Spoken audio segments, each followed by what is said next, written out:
அனைவருக்கும் வணக்கம். எஸ்ஆர்எம் கல்லூரியில் நாம் தமிழர் கட்சியினுடைய தலைமை ஒருங்கிணைப்பாளர் அந்த கல்லூரி மாணவர்களிடையே ஒரு கலந்துரையாடல். அந்த கலந்துரையாடலில் அண்ணன் கலந்து கொள்கிறார். அதனுடைய அந்த கல்லூரியினுடைய நிறுவனர் பச்சமுத்து அவர்கள், பாரதிய ஜனதா கட்சியினுடைய தமிழ் மாநில தலைவர் அண்ணன் அண்ணாமலை அவர்கள், இவர்கள்லாம் போன்ற பெரும் ஆளுமைகள் அந்த இடத்துல கலந்து சிறப்பிச்சிருந்தாங்க. அதில் ஒரு அண்ணனோட எப்பொழுதும் போல தமிழ் தேசியம் என்பது அது ஒரு அரசியல் அல்ல, அது தமிழர்களுடைய வாழ்வியல். அதில் அவருடைய அண்ணனுடைய பேச்சு எப்போவுமே சிறப்பாக இருக்கும். இதில் சிறப்பாகவும் இருந்தது. இதில் கண்ணீர் விடக்கூடிய சில துளிகளும் அந்த சில நிமிட மனக்குமுறல்களும் நம்ம பார்க்க முடிஞ்சது. அதில் அந்த பாப்பா பேசிச்சு. அதில் பார்த்துட்டிங்கன்னா அண்ணனுடைய பேச்சு தமிழர்களுடைய வாழ்வியலை சிறப்பித்து வரலாறாக பேசியது அவர் பல மேடைகளில் பேசியிருக்காரு.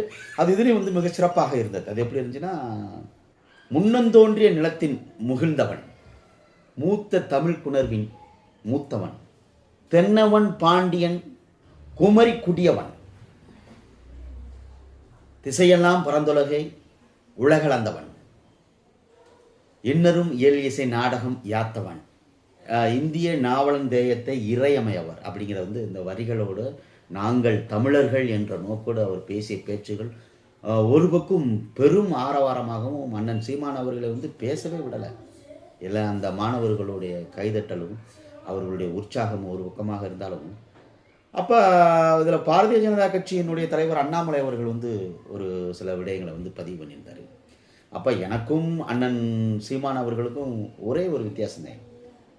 அவர் தமிழ் தேசியத்திலேருந்து இந்தியாவை பார்க்குறாரு, நான் இந்திய தேசியத்திலேருந்து தமிழ் தேசியத்தை பார்க்குறேன் அப்படிங்கிற மாதிரி பேசியிருந்தார்.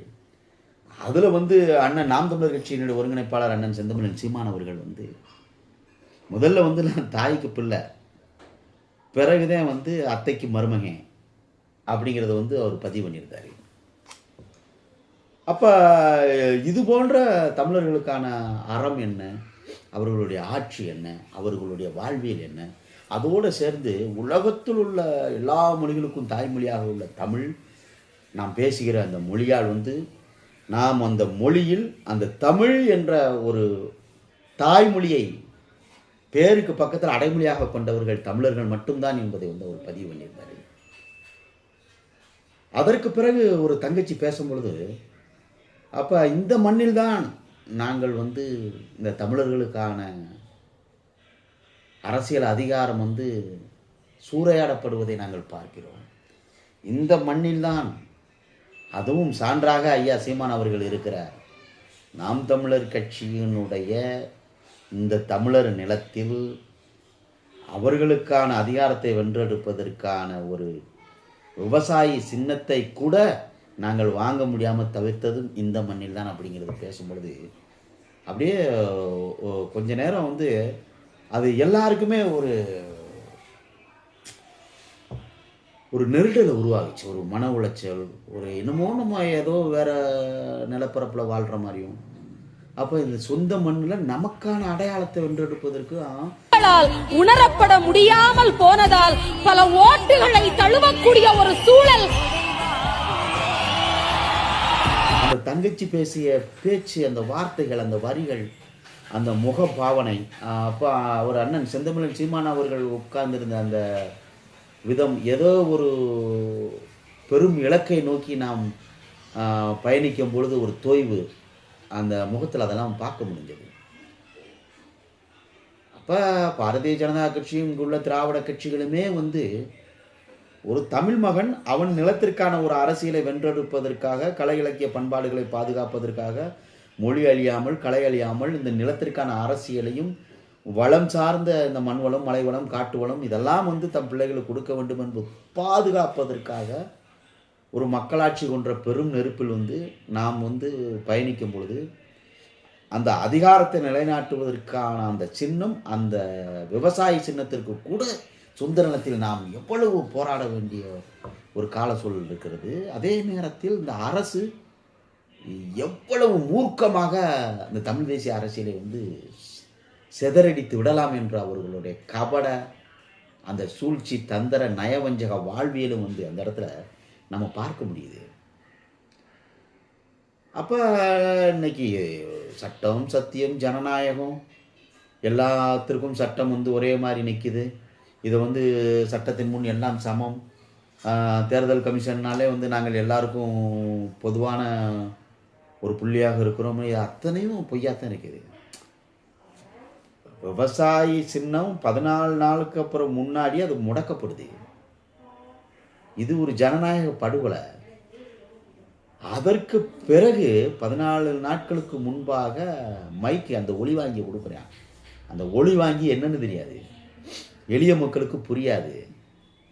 மைக்குன்னு சொன்னாத்தே புரியுமான ஒழிய பாமர மக்களுக்கு அதுவும் தெரியாது. ஏதோ ஒரு ஒரு சின்ன ஒரு அடையாளம் கொண்ட ஒரு குறியீடு, அவ்வளோதான் அது. இதை மக்கள்கிட்ட கொண்டு போகணும்.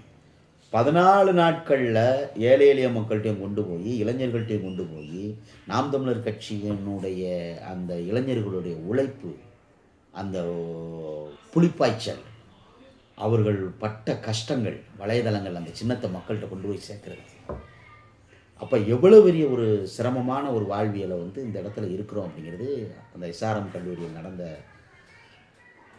அந்த நிகழ்வு என்பது தமிழர்கள் மத்தியில் மட்டுமல்ல, ஒட்டுமொத்த இளைஞர்கள் மத்தியிலும் பெரிய தாக்கத்தை ஏற்படுத்தியிருக்கு. அப்போ மலையாளிகள்னால் திமிரோடு சொல்லு, நாங்கள் மலையாளிகள். கன்னடன் என்றால் நாங்கள் கன்னடர்கள் என்று திமிரோடு சொல்லு. நாங்கள் தெலுங்கர்கள் என்றால் திமிரோடு சொல்லு, நாங்கள் தெலுங்கர்கள் என்று. தமிழர்கள் என்றால் நாங்கள் தமிழர்கள் என்று திமிரோடு சொல்லு அப்படிங்கிற ஒரு வார்த்தை. இந்த மண்ணுக்கான அரசியல், அந்தந்த தேசிய இனங்கள் மாற்றுமொழி பேசுகிற மக்கள் வாழ்ந்தாலும் எமக்கான அதிகாரத்தை கொடு அப்படிங்கிறது வந்து பெருசாக வந்து அந்த இடத்துல ஒரு பேசும் பொருளாக மாறி இருக்கு. அப்போ இனிவரும் காலங்களில் இது ஒரு கடைசி நம்பிக்கையாகத்தான் நம்ம பார்க்குறோம். அதாவது ஒரு பெரும் நாடு ஒன்று இருந்துச்சு, அது நமக்கு கனவாயிடுச்சு. தமிழீழ சோசியலிச குடியரசு, தனியிலமே ஒரே தீர்வு என்று தாங்கிய போராளிகள் வாழ்ந்த நாடு, அது கேள்விக்குறியாயிடுச்சு. இன்றைக்கி கொஞ்ச காலம் இருக்குது அந்த காலடி நிலப்பரப்பு. அந்த நிலப்பரப்புலையும் வந்து இன்னைக்கு நமக்கான மொழி பண்பாடு கலாச்சாரத்தை வந்து பாதுகாக்கணுங்கிறது மாற்று மொழி பேசுகிற மக்களும் நீங்களும் புரிஞ்சுக்கணும். அதே நேரத்தில் சொந்த நிலத்தில் தமக்கான அதிகாரத்தை குலைச்ச வேண்டும் என்று நாம் போராடும் பொழுதும் கூட இந்த இந்திய தேசியமும் திராவிட கட்சிகளும் வந்து எவ்வளவெல்லாம் வந்து நமக்கு வந்து இந்த மண்ணில் வந்து சூழ்ச்சி தந்திரத்தால் வந்து இந்த இயக்கங்களை சிதறடிச்சிருக்காங்க அப்படிங்கிறத வந்து அந்த தங்கச்சியோட ஒரு சில பேச்சுகளே நம்ம பார்க்க முடியுது.